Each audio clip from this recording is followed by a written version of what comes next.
जनता ने शैलजा जी को नकार दिया है, क्योंकि 10 साल में मंत्री भी रहे, सब चीज रहे, लेकिन यहाँ के लोगों के लिए उनके पास टाइम नहीं था, यहाँ के लोगों के लिए वक्त नहीं था। और मैं अपनी बात कहूं, मैं तो एक पार्टी का, संगठन का सिपाही हूं, पार्टी का कार्यकर्ता हूं। मेरे लिए तो पार्टी जो आदेश करेगी, पार्टी ने ही हमें अध्यक्ष बनाया, पार्टी ने ही पहले महामंत्री बनाया, पार्टी ही आगे जो जिम्मेवारी तय करेगी वो उस जिम्मेवारी पे हम काम करेंगे। वो जो भी जिम्मेवारी पार्टी देगी, हम पार्टी के निर्णय के साथ सहमत हैं। भाई राजेश बतौरा जी, आपके जाने पहचाने बहुत काफ़ी वर्षों से जनता के बीच में समाज सेवा में समर्पित हैं। वर्तमान में भारतीय जनता पार्टी जिला अम्बाला के जिला अध्यक्ष भी हैं और भविष्य में भी यहाँ की जनता, इनको चाहने वाले भावी सांसद के तौर पे भी आपको देखना चाहते हैं। आइए करते हैं बातचीत, इसमें देश और प्रदेश में भाजपा संगठन किस ओर कार्य कर रहा है, श्री राजेश बतौरा जी।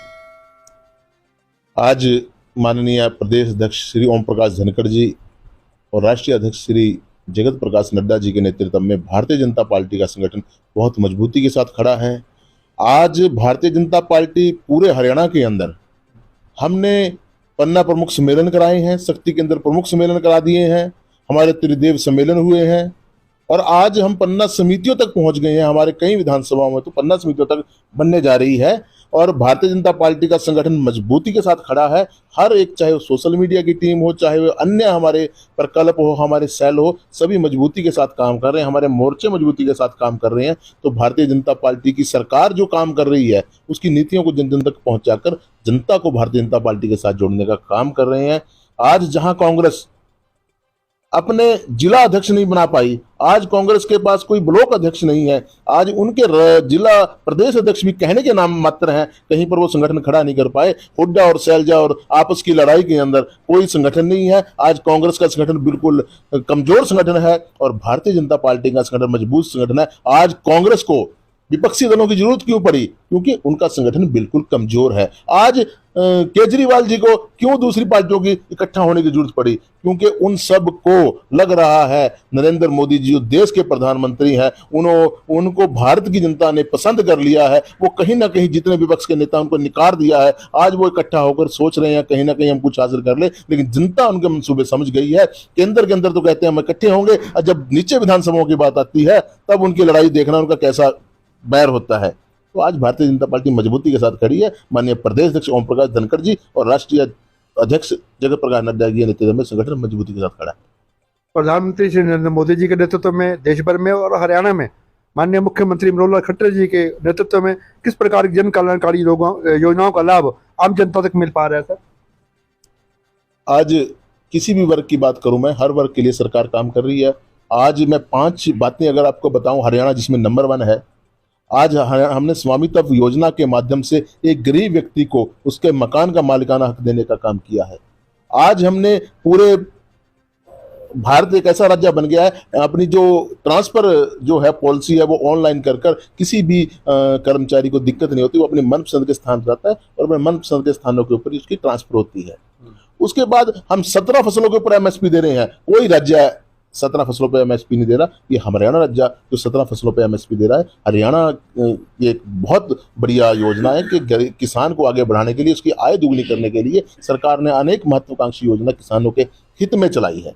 आज हरियाणा के अंदर सबसे ज्यादा पढ़ी लिखी महिला सरपंच है। हमने बेटी बचाओ बेटी पढ़ाई का जो नारा दिया, बेटियों को हमने सशक्त भी किया है, उस ओर हमने कदम बढ़ाए हैं। आज हरियाणा में बेटियों के लिए चाहे कॉलेज बनाने की बात है, चाहे बेटियों के लिए बसें चलाने की बात है, चाहे महिला थाने खोलने की बात है, अनेक तरह की योजनाएं बेटियों के लिए चलाई है। इस तरह से हरियाणा बहुत चीजों में नंबर 1 है। दूसरे राज्य भी जिसका अनुकरण कर रहे हैं। आज माननीय मनोहर लाल जी और माननीय प्रधानमंत्री श्री नरेंद्र मोदी जी के नेतृत्व में विकास की गति चली हुई है। आयुष्मान कार्ड, चिरायु का कार्ड, हम आज हरियाणा के अंदर गरीबों की पहचान हमने कर ली है। 1 लाख से नीचे के गरीब कौन है उनकी पहचान हो चुकी है।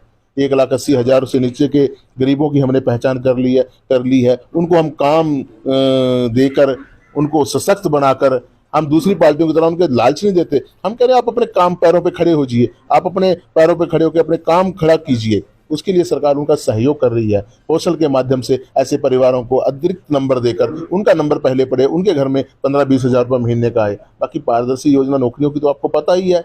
जो टेस्ट पास करेगा वो लगेगा। गरीब परिवारों के बच्चे लग रहे हैं, कहीं 1 रुपया ना पर्ची ना खर्ची, और योग्यता के आधार पर नौकरी लगने से आज हरियाणा की जो जनता है, आने वाले जो कर्मचारी है, जो वो सीट पे बैठेगा 35 साल तक काम करेगा, तो कहीं ना कहीं जनता के हित में काम करेगा। सर 2000 मिशन को लेकर किस प्रकार के जनता का रुझान नजर आ रहा है आपको 2024 में? 2024 में तो जनता ने मन बना लिया, मोदी जी को लाना है और मोदी जी को लाएंगे। मोदी जी आज भारत के नहीं अपितु विश्व के नेता बन गए हैं। आज G20 यहाँ हो रहा है, आज अमेरिका के राष्ट्रपति यहाँ आ रहे हैं, आज ब्रिटेन के राष्ट्रपति यहाँ आ रहे हैं, आज अफ्रीका के राष्ट्रपति यहाँ आ रहे हैं, पूरे देशों के राष्ट्रपति यहाँ के हमारे G20 में शामिल हो रहे हैं। और जब मोदी जी बाहर जाते हैं, वहां के राष्ट्रपति किस तरह से मान सम्मान करते हैं। पपुआ गिनी के राष्ट्रपति की अगर मैं बात करूं, जब उन्होंने मोदी जी के पैरों को छुआ, उसके पीछे की कहानी क्या है, क्यों छुआ? वो कहता है मैंने जब कोरोना जैसी महामारी आई, उस वक्त जब मैंने जो संपन्न देश थे उनसे वैक्सीन मांगी, उनसे दवाइयां मांगी, मुझे किसी ने सहयोग नहीं दिया। अकेला जब मैंने मोदी जी से बात की, मोदी जी ने कहा कि बताइए आपको क्या चाहिए। उन्होंने फ्री में वैक्सीन भेजने का काम हमारे पास किया, मेरी जनता के लिए जो सेवा का काम किया, इसलिए मैंने मोदी जी के पैरों को हाथ लगाया। तो बाहर के राष्ट्रपति मोदी जी का सम्मान कर रहे हैं, तो मोदी जी के नेतृत्व में आने वाला चुनाव होने वाला है और वो देश के प्रधानमंत्री बनेंगे। राजेश जी, इसमें वर्तमान में एक मुद्दा बड़ा एक चल रहा है, भारत वर्सेस इंडिया या वन नेशन वन इलेक्शन। देखिए, भारतवर्ष हम किताबों में पढ़ते हैं, हमारी संस्कृति में भारत तो भारत है। भारत से जो हमारे राजा उनके नाम पर भारत देश का नाम पड़ा। वो अंग्रेज आए, उन्होंने कई तरह की बातें फैलाई, तो वो चीजें चलती रही। लेकिन आज जो भारत है, जो हमारे लोग हैं, वो भारत को भारत के नाम से ही जानते हैं।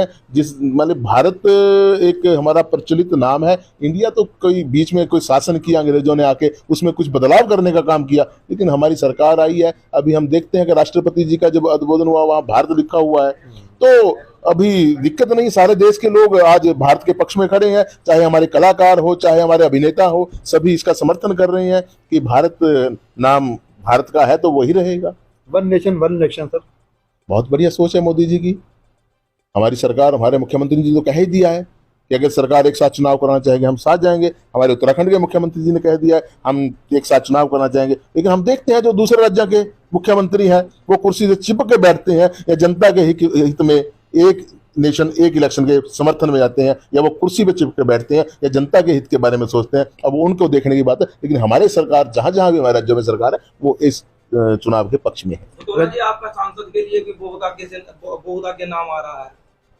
देखो नाम वाला से और आप लोकल की और बाहरी की आवाज उठ चुकी है, जो हर बार उठती है। और कटारिया जी लगभग 35 साल यहाँ से प्रतिनिधित्व कर चुके हैं, चाहे वो MLA के तौर पर रहे हों, चाहे वो सांसद के तौर पर रहे हों, प्रदेश अध्यक्ष के तौर पर रहे हों।